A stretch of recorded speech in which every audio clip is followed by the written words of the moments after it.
We have one request here. Can you speak about Bhakti for yoga students? Okay. I just want to say something that's on my mind. Sometimes it's like that, you just have to get something off your chest. I've been having these last couple of days, I've had this very interesting dialogue with one of our devotees in Hungary, Ravindra Krishna. Some of you may know him. Yeah, there are like a handful of devotees in our mission who are actually scholars. And I mean, like in the sense of actually know something of the Vedas, and on a broader scale than persons like myself who are more, who are more just in the understanding what has been given from the lens of our Guru Varga, our particular brand, of the Vedic teachings, the not even just Bhakti Yoga, but Gaudiya Vaishnavism, and even in a particular channel. And this is what we understand, not to say this is just one of many interpretations, but this is what we understand to be the refined, the distilled essence of what's been given in the Vedas. That's what we are cultivating. But sometimes it is helpful, at least for someone like myself in the role that I'm playing, to have a broader understanding of different approaches and systems and presented in the Vedas, because it is so broad. So anyway, Ravindra Krishna, he's one of these few devotees in our mission who, he's something of what I would call a Vedic scholar. And he's studied quite a lot of different texts, but it's been quite very interesting. And one thing which has come up is how at different times, different terms are used with different connotations. And I mean, what I really want to say is that what our gurus are giving us, what our divine teachers are giving us, it's something that is independent of, it's something independent of language, it's something independent of language, culture, thought. What they're giving us is something very deep. And it's something that is exchanged on a heart level. And sometimes the dress of that is changed. Sometimes the terminology changes. And the important, what they're actually giving us is a living link to divinity.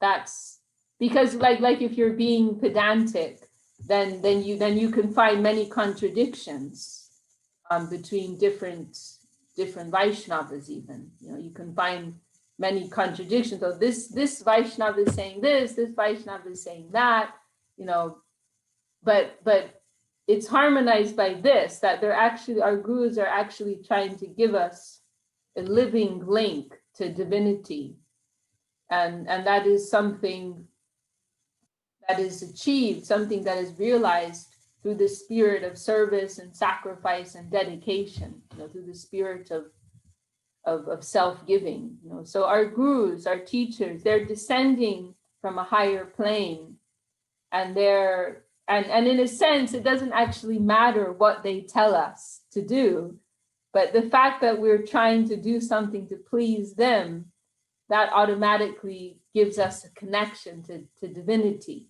We're offering our heart to them, and then they are connecting that with they're giving a channel. They're creating a channel for us with the upper plane. Ultimately, spiritual life is not about practices. It's not about doing this or doing that, but it's about cultivating an inner mood, an inner spirit, an inner consciousness. And then that's really achieved by the grace of the Vaishnava saints. And so it's more about and this is something that our Guru Srila Govinda Maharaj and grandfather Guru Srila Sridhar Maharaj, they put emphasis on. It's more about that inner mood which is being cultivated than the outer practices. And those outer practices, they should be the outcome of the inner desire to give and to serve and to move towards our gurus and the Lord.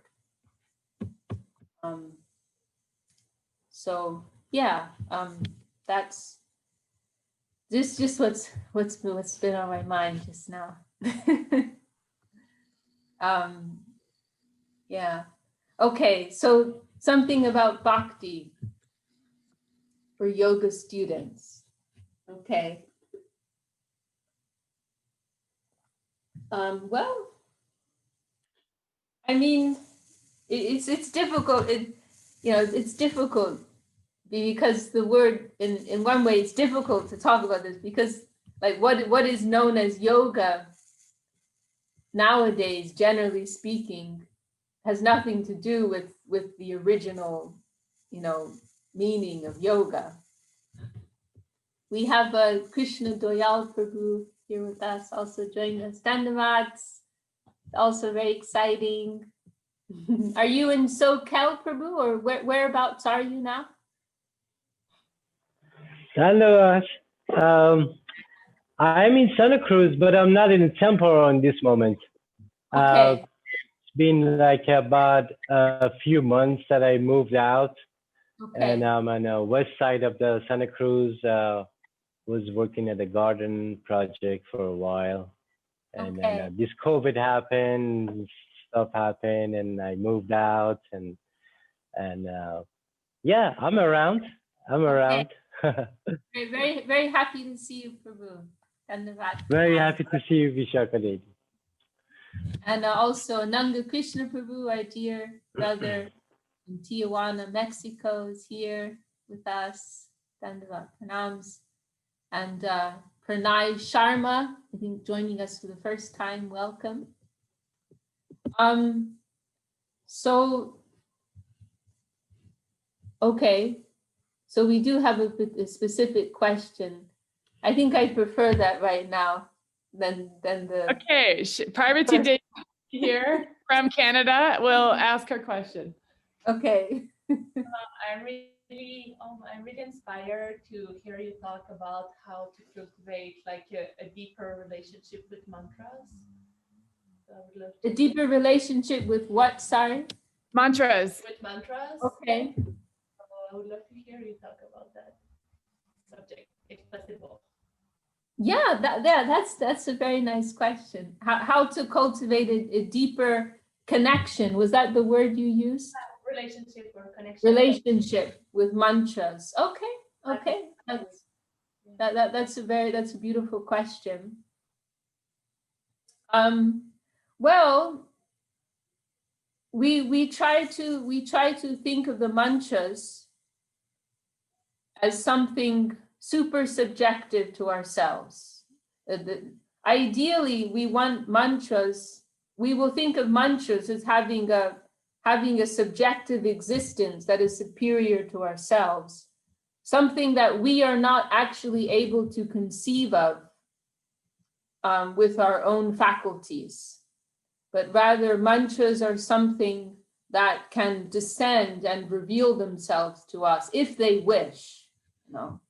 Mantras are something that have been revealed in the hearts of higher souls, and they actually exist beyond our own faculties. What I mean to say is that we are not able to grasp those mantras by our own efforts, but they can descend and reveal themselves to us if they so wish.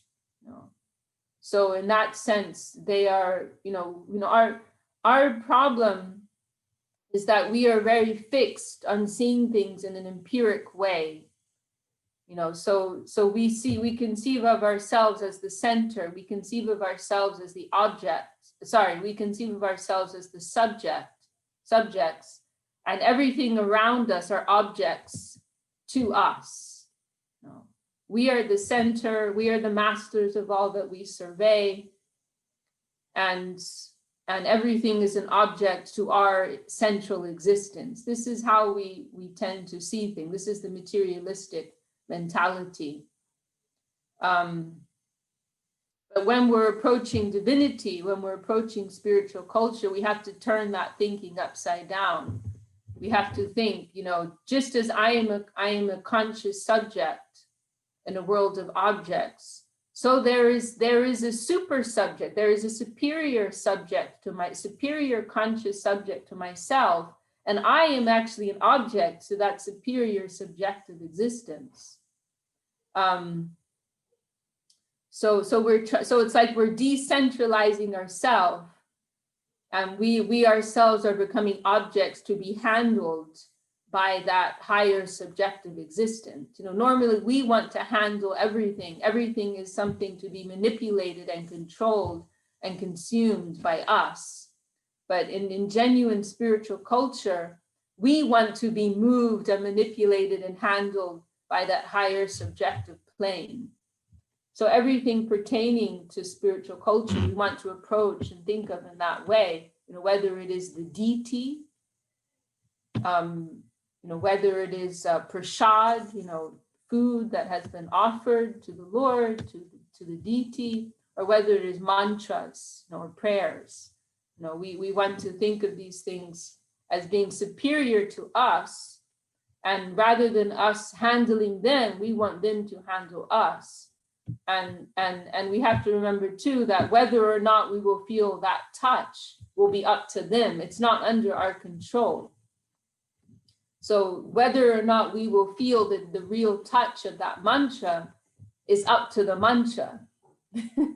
It's not up to us. We can only pray for some revelation. We can pray that mantra may be moved to descend. So there's one beautiful song by one of our gurus, Srila Bhakti Thakur, where he speaks about, it's in a songbook called Sharanagati, surrender. And this is the real key to devotion, to a life of devotion, surrender, Sharanagati.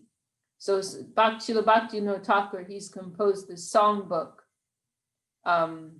And the last song there is called Nam Mahatmya, the glories of the name, the holy name. And there in that song, he describes the process of receiving the holy name and then the different effects. Once the name reveals itself, the different effects that take place. And so the first step is to receive that name from a higher soul. Because mantras, they have their material existence as words on paper, right? Or sounds, or within our mental sphere. There's that material aspect, as syllables, as words, as language. There's that material aspect of mantras, but that's not really what we're interested in. They have their conscious spiritual existence, and that can only be revealed within the hearts of realized souls. So we first have to receive that from the heart of a realized soul. That transmission must take place. So we must receive that mantra with the goodwill, with the blessings of the saint. That goodwill must be backing that mantra. And then that name, and then our own conscious existence, the environment of our consciousness will have a part to play here. If our consciousness is very clouded, if it is a polluted environment, and by pollution I mean our own material qualities, material attachments, our vices, our anartas is the word that we generally use. Envy, greed, selfishness, et cetera, all of these things, they're like clouds within our conscious plane. So if our consciousness is very heavily clouded by these things, then these mantras aren't able to reveal their full power, their full potency cannot be revealed. So therefore, that holy name or that holy mantra, it may remain in a dormant state. Once we've received it through the proper channel, then that name, it may remain in a dormant state, like a seed within the plane of our consciousness. And then, so then when the consciousness becomes clear, when the environment is favorable, then that name can reveal itself. And then the way that Bhaktivinoda Thakur describes this process, he describes how the holy name, it actually takes hold of us. And so there's the beautiful line there. How does it go? Hridaya hoite bale,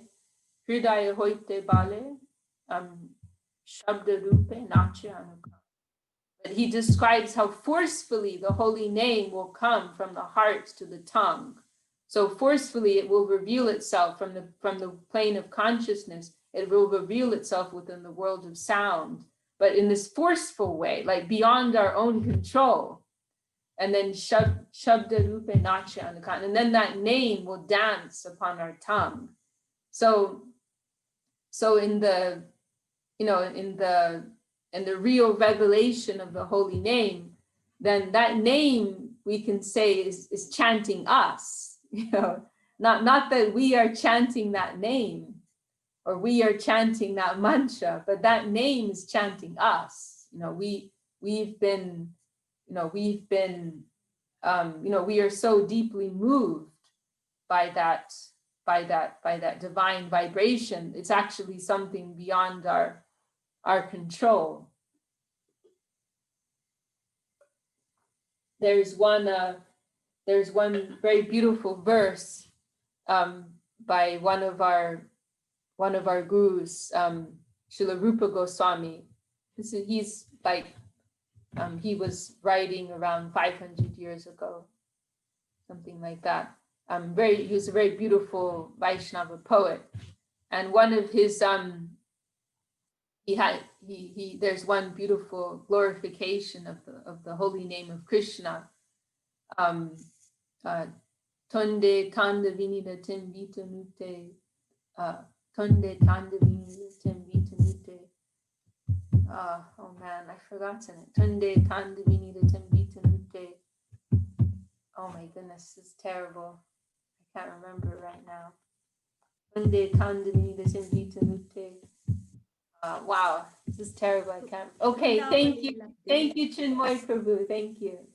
Tande tandavini nitin vitanute tundavali labde karna kroda kadambini katayate karna bude vyaspriham cheta prangana sangini vijayate sarvenjyanam kritim no jane janita kyadbir amritai visheti varnadvai. So he's saying here, no, I cannot say how much sweetness is within these two syllables.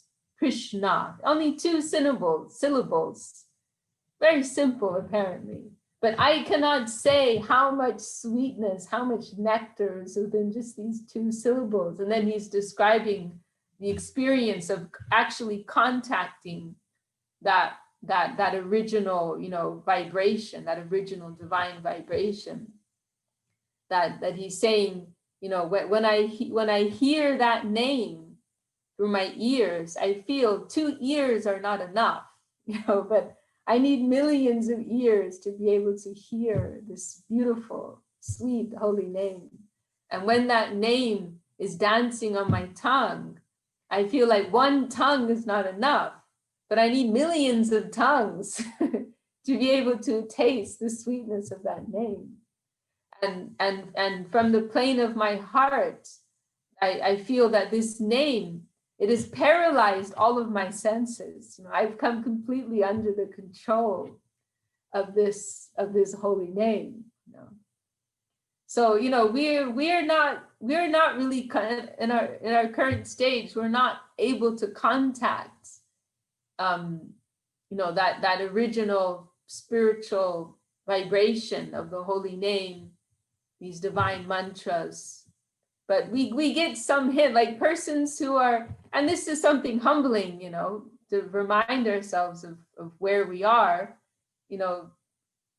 This is where we're getting some hints, like persons who are actually experiencing and tasting these mantras. What is their reaction? What is their experience? So what can I say? That whole process begins with a mood of prayer and surrender, and remembering fundamentally that these names, they are superior to us, and we have no right upon them. We have no right over them. They have no obligation to do anything for us or to give us anything. It's all a transaction of mercy. So we can only appeal to them with that mood. Please be merciful. Please reveal yourself to me. Please be gracious. Please descend to me. And a part of that is the mood that I don't want to use you for myself, but I want to be used for you. And this is where the importance of Sharanagati, surrender, comes in. And this is a very key element of the culture of bhakti, devotion, which at least in like the modern kind of Western version of bhakti that we see sometimes, this is something that is missing. And this is what distinguishes the practice of true bhakti from more, superficial practices of bhakti. That it's not about us. It's not about what we can get from that, but it's about what we can give to that. That's really how we can hope to receive that revelation. That we want to give ourselves for the higher purpose of that name, that mantra. It is common sense, like one example that our gurus give is of getting a visa. When you want to go to another country, then you need to get a visa. And what is the purpose of a visa? How do you get a visa? You have to demonstrate that you're going to that country in the interest of that country. You're going to make a positive contribution to that country. You're not going there as a spy. You're not going there to exploit the resources of that country, but you're going there and you're going to to get the visa, you have to prove that you're going to be an asset to the interests of that country. You're going to make a positive contribution. So it's the same thing when we're approaching divinity. If we want the deepest type of connection, then our mood has to be that we're approaching that higher plane in the interest of that higher plane, not in order to acquire something and bring it down to our lower plane and use it, spend it in our lower plane. And I mean, there's a lot of scope here, when we are approaching divinity and everything pertaining to divinity, there is a great deal of scope. By which I mean to say that we can acquire things in connection with divinity. We can acquire things that are useful within our material plane of existence. That is possible. But that's not the highest attainment, and that's not fulfilling the real, the highest gift of what we can receive. So we can receive things in that are valuable within a material sense. That is possible. But that is a lower achievement, you know, and that's not what we are, you know, what our line of gurus, our conception, our ideology, it's all pertaining to the very highest attainment, which is purely in connection with not only the plane of spirit, not only the plane of pure spirit and consciousness beyond the world of matter, but pertaining to the plane of bhakti, devotion, which is the highest achievement of the realized soul. So I'm speaking in those terms, you know.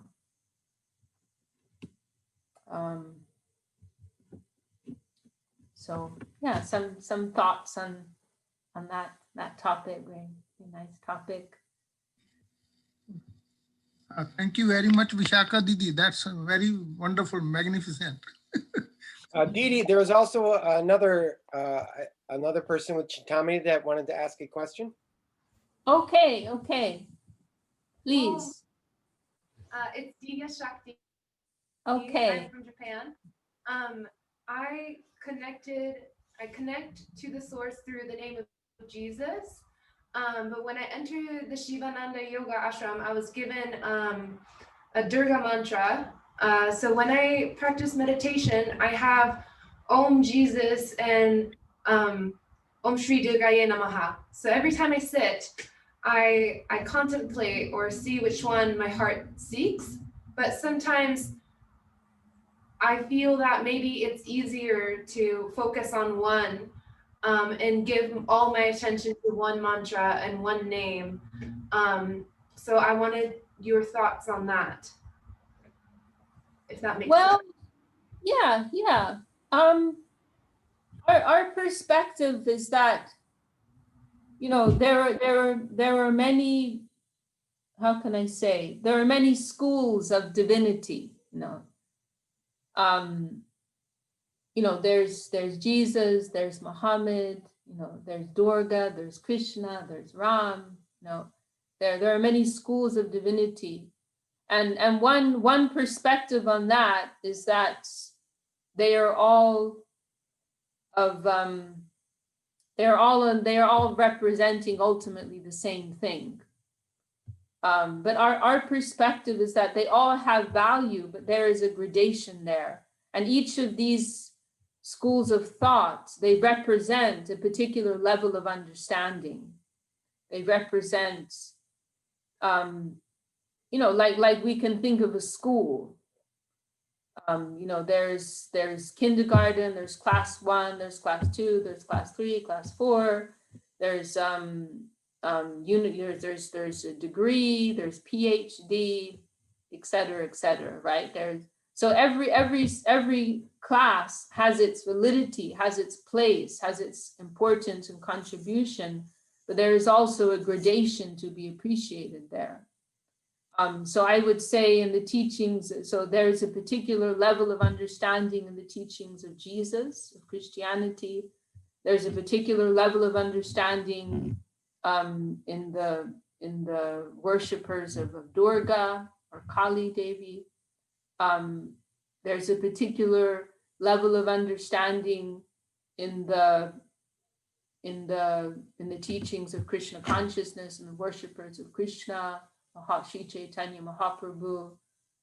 So I would say it's something that you have to decide. It's something that one has to decide if you want to approach in more of a, I mean, it's like with anything in life, you know, to make serious progress, then one has to decide upon a particular path.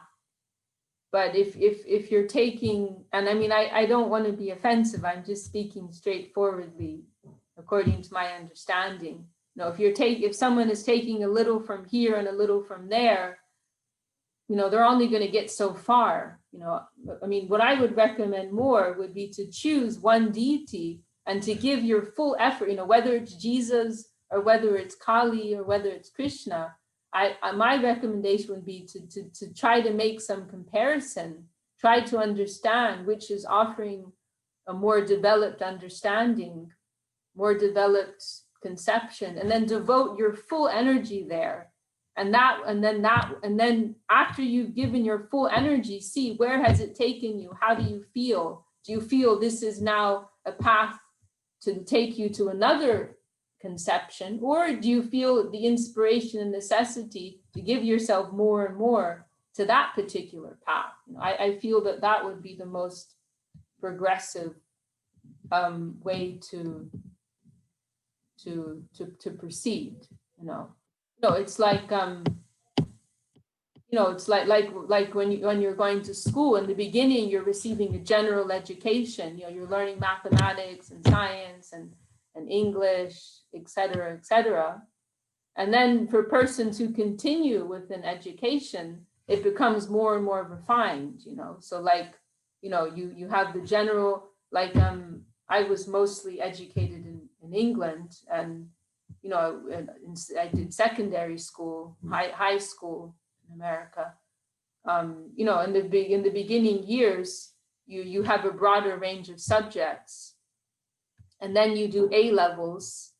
I'm not sure what the equivalent is. I don't remember the equivalent in America, but your last few years, you're focusing on a smaller number of subjects, right? And then when you go to university, you refine it even more.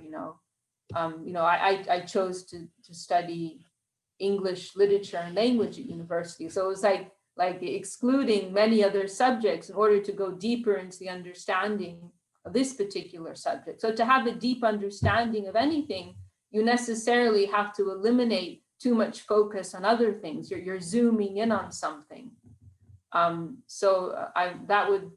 would be my recommendation also within spiritual practice. That there's so many levels of understanding with all the different faiths. So to go to a deeper understanding, you need to really focus your energy in more on one particular line of thought. And then you can make the decision, whether or not it is best to continue, as I said, to go deeper into this, or to take this as a stepping stone to another understanding. So, yeah, I mean, I know this is in a general sense, this is a controversial subject in the world of spiritual seekers. But I don't want to lie to you. I don't want to go against my own, what I consider to be my own integrity, according to what I've understood from my gurus and what is my own feeling and experience. I feel that would be the best path to take.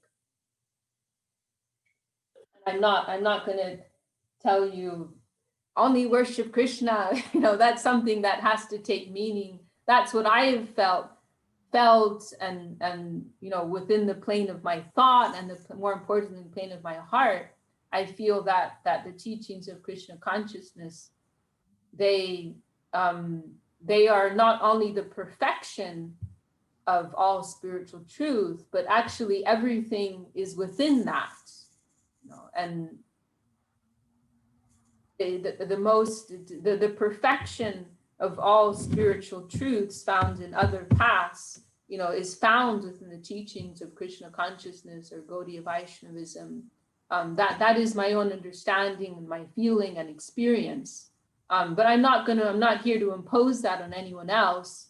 And to someone like yourself, I would say, what I just said, that would be my humble recommendation, to choose one, make some comparison. What are the teachings of Jesus? What are the teachings of Durga? And in a refined way, try to understand what are their teachings, make a comparison, and then decide which one should I devote my attention to more, and then go deeper into that, and then see where that takes you. That would be my humble recommendation. Well, thank you. Such a great answer.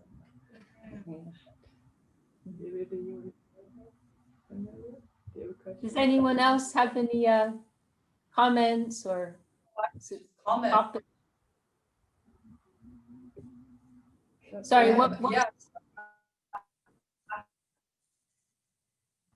I really liked the example of going to school and then becoming more refined, because I'm finding myself playing the playgrounds of mantras and then picked one for 20 plus years and actually advanced to the Maha Mantra.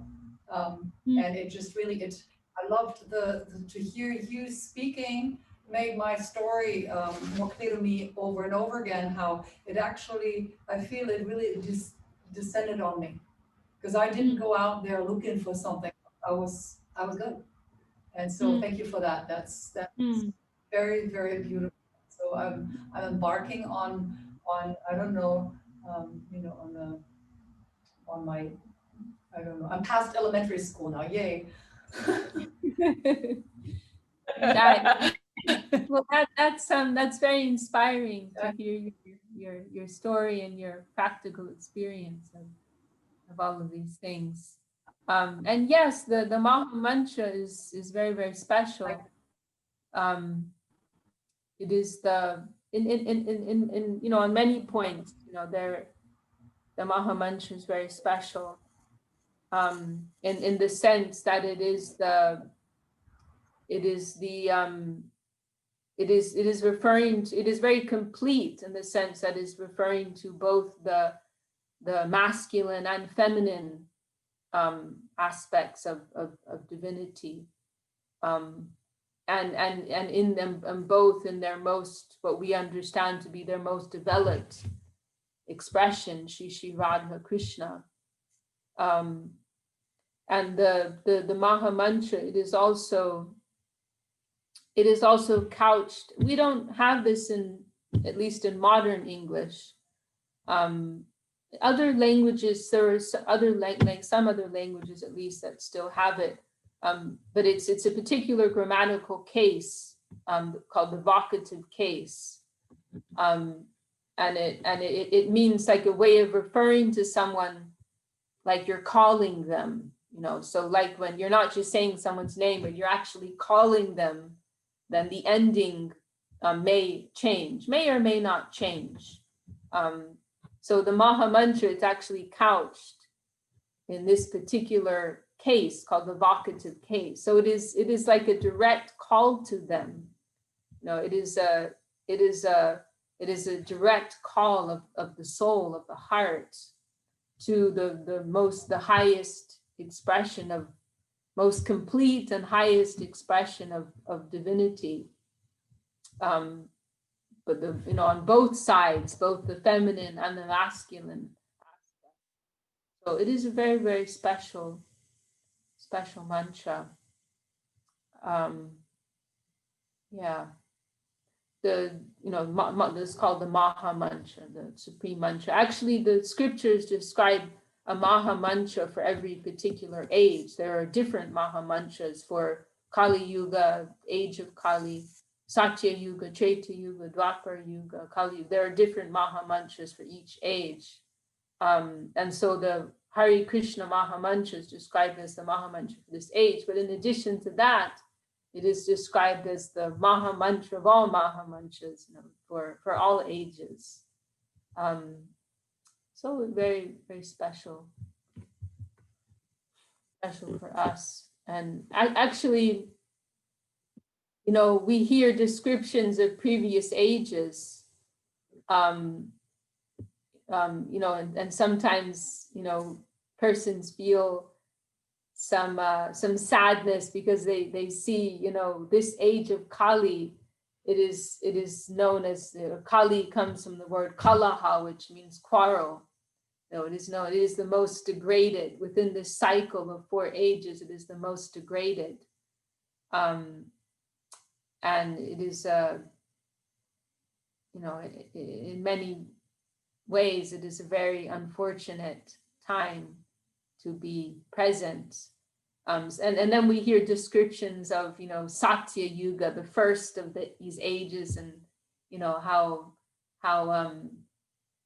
how evolved everyone was, how truth is predominating over everything, absence of lust. We hear these descriptions, and and person, you know, we can feel some longing for that, you know, but actually this age from another angle of vision is described as the most blessed time.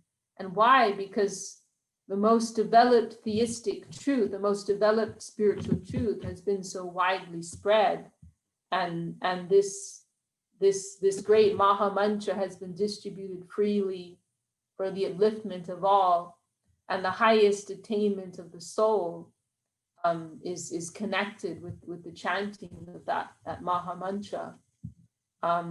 So, you know, in a way that wasn't previously the case.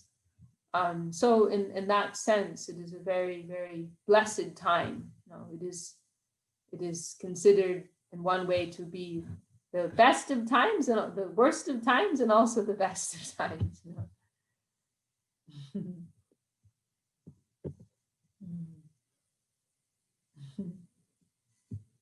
Suvasini Didi has also joined us from Ireland. Dandavat pranams. Yeah. Well, to go back to the first thing, maybe I'll just say a few words about bhakti and yoga. Yeah, I mean, I think everyone here knows enough to know that the general idea of yoga is completely off. And this is actually something I was discussing with our friend Ravindra Prabhu, that the modern you know, understanding, the general understanding of yoga, what yoga means, it's actually something that's just developed in the last few hundred years, you know, and like all these different postures that people practice, they were things that originally came through persons who were interested in bodybuilding and developing their health, you know, but like the original scriptural Vedic idea of yoga was about controlling the senses and the mind. You know, that's really what it was. It wasn't about, you know, becoming more fit or athletic or flexible, you know, all these things, you know, but it was about achieving control of the mind and senses. And the word yoga, it means, you know, union, connection, and it refers to, you know, one way our Gurudev has described it as practices that help us to progress, you know, practices that help us to spiritually progress. Like, so really yoga means like a discipline, you know. It is something that will help to regulate us in order to achieve a deeper connection with divinity. I mean, it's such a, I mean, the more you know about it, the more you realize you don't know, and it actually becomes hard to talk about, you know, because there's so many angles and approaches on these things. But this is one approach. So then there are different types of yoga, or different types of disciplines, we can say. And Bhagavad Gita is a very helpful text in this regard. And the principal yogas described there are karma yoga, which refers to selfless action,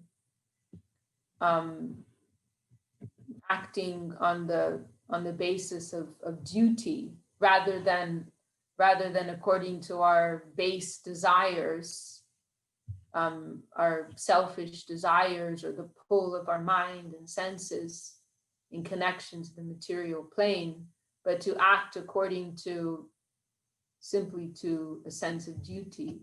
And it's a very very universal yoga, in the sense that regardless of ideology or faith, anybody can practice this and feel the results of that, so like, so duty, and by duty we can understand something that's making a positive contribution to society, whatever that may be, a fireman, a teacher, a mother, a father, a bus driver, a sweeper, whatever it may be. Someone can practice the the teachings of karma yoga and experience the results, by which I mean they can try to render their duty simply for the sake of their duty, to act on the basis of their duty, without being motivated by their personal interests, and by doing so, automatically purification of the consciousness will start to take place, because what clouds our consciousness is our selfish filters. We're viewing the environment through selfish, the filters of our own selfishness. We're projecting our own interests upon the environment, and that creates a cloud which distances us from experiencing even our own true self, the Atma, the soul, what to speak of the super soul of the Lord, of divinity. So when someone begins to act in a spirit of duty, purely out of a sense of duty, then automatically purification starts to take place, these clouds start to clear, and we can begin to experience a more subtle plane of existence. So this karma yoga is very universal in that sense, that anybody can try it out regardless of what they believe in. And if they can successfully do that, then they will inevitably experience the results of that. And then there is jnana yoga, coming to a more, once you get to that more conscious plane, then going deeper into understanding and experience of spirit. Then Ashtanga yoga develops onto that, entering into these particular practices in order to achieve revelation, not only of the true self, but of divinity.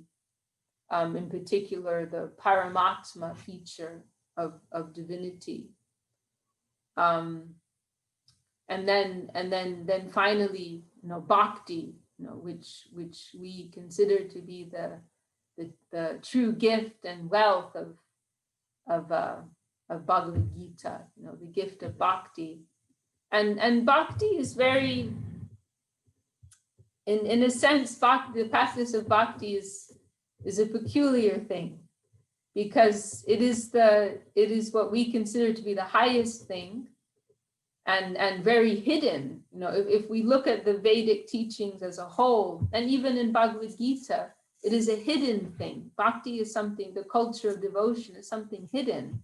It's not the primary subject matter at all of the Vedic teaching. So in that sense, it's hidden. So it is the highest gift. It is hidden, but at the same time, it is very easy, and it is very accessible, in the sense that it doesn't require any particular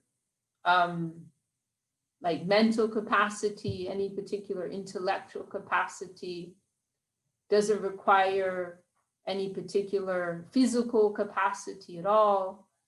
The only thing that it requires is a heart, and the desire to dedicate and to give oneself. And it is something also, you don't require any particular paraphernalia or dress or time of day, particular lifestyle. It is very accommodating in that sense, that bhakti can be, anything can be linked. Anything can become bhakti according to one's consciousness. Anything, whatever it is, it can become bhakti, because bhakti is independent of anything of the material sphere. So it is, there's a famous verse in Bhagavad Gita, spoken by Lord Krishna, Yat Karoshi, Yat Ashnashi, Yat Shuhoshi, Dasi, Yat Tapasyasi Kunteya, Tat Kurushva Man Arpanam.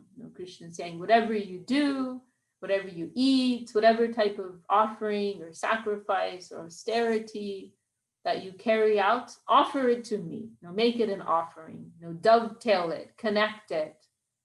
Make me the center, and whatever you may be doing, consciously dedicate that to me, offer that to me. And through that, our activity will be transformed, our consciousness will be transformed. And we can, begin to live and experience this higher plane of reality. So this is something very wonderful about bhakti, and it is the highest achievement, beyond just realization of the self, but to connect with the plane of love and devotion. That is like the positive and progressive aspect of divinity, that can be achieved through the practice of bhakti, the spirit of dedication, self-giving.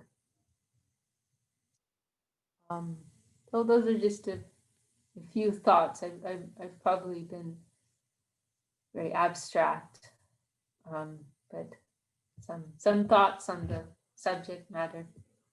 Chinmoy Prabhu, do you want to add anything? No, Didi, wonderful. So happy to be here with you and all the devotees. Okay. Well, does anyone else have anything they want to share or ask, or should we? We're so grateful to be here, listen to all these lectures, and make us more faithful and connected. We're very grateful to have that beautiful connection through all you beautiful, pure devotees. We're trying to get a little bit of that mercy. Please do not leave us. Thank you so much.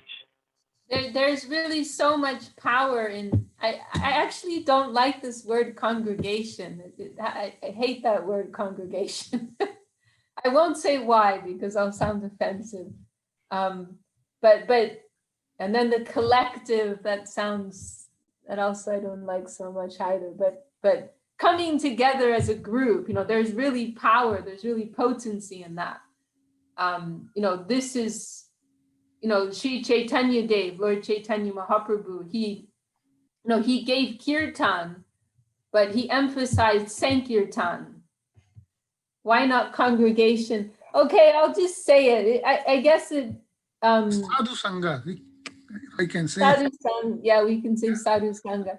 I guess I'll say this. I hope no one will take it in the wrong way, but when I think of congregation, it makes me think of all the negative aspects of stereotypes, Christianity. Actually, Christianity is very, very beautiful, but there are the negative aspects of the practice and history, and it makes me think of something dry and about like kind of hitting like Bible bashing, like it makes me think of that. But anyway, maybe it just sounds very old-fashioned or something. I don't know what it is. I think that's what it is. It's just a bit of an old-fashioned word. Anyway, it's my own issue. I have to get over that. But what I was saying is Sri Chaitanya Mahaprabhu, he gave us kirtan, but he emphasized in particular Sankirtan, which means kirtan, chanting done in a group. There is particular potency in that. When so many souls they come together and they are in a unified way, they are trying to proceed, to progress together. So many hearts coming together and uniting in our spiritual expression and practice and chanting. So there's power in that, and you know, now it is wonderful that in this virtual way, you know, from so many countries around the world, we're able to do that, you know, and we're seeing everyone's faces and their names, and we're seeing their inspiration, their mood, and that's giving us some strength. Our Gurudev, he used to say that he was like a battery, like a rechargeable battery, and he would get his recharge from being in the company of the devotees, you know. So it is like that. We get some spiritual charge, you know. We get charged in the company of others, being exposed to the inspiration and enthusiasm of others. So we're really very grateful that, you know, I really feel very benefited and blessed to be in all of your. Didi, there's one shloka in one of the Puranas or maybe Upanishads where the Lord himself says that I am not found in Vaikuntha, I am not found in the heart of the yogis, I am found where my devotees are singing my glories. So that's super wonderful that we can be together, and this we have many examples of like coming together, groups coming together, and then something being drawn out of that. There's something descending that's coming to, and it's being drawn out by the people who are in attendance. So Gurudev was always very appreciative of people who, you know, who he was speaking to. He was always saying, praising them, saying, you are drawing this out of me. Right. You've articulated that very, very beautifully. Yeah. Thank you so much, Vishakha Didi. Thank you. Dandavad. Dandavad. Thank you all for joining us. Really, really, especially to our new friends here. It's always very very happy to make new friends and see new inspiration.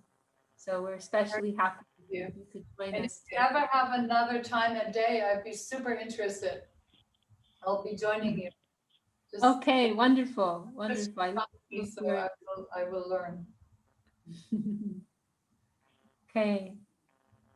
Well, my respects, Dandavad Pranams, all of you, and wishing you all a spiritually nourishing week ahead, and hoping we can meet again next week. Yeah. Happy New Year. Hi, Vishakha Devi Dasi. Oh, and yeah, I forgot about the new year. No. Happy New Year, and it's a great time to make new resolutions and think about how we will continue to progress over this coming year. And it's also our Gurudev's birthday on Friday, so we'll have a special celebration, and we can talk about it next Monday. Okay, I'm gonna go. I'll leave you all. Jai Shri Bhakti. Bye. My Dandavad to all the devotee. Hare Krishna. Vivo.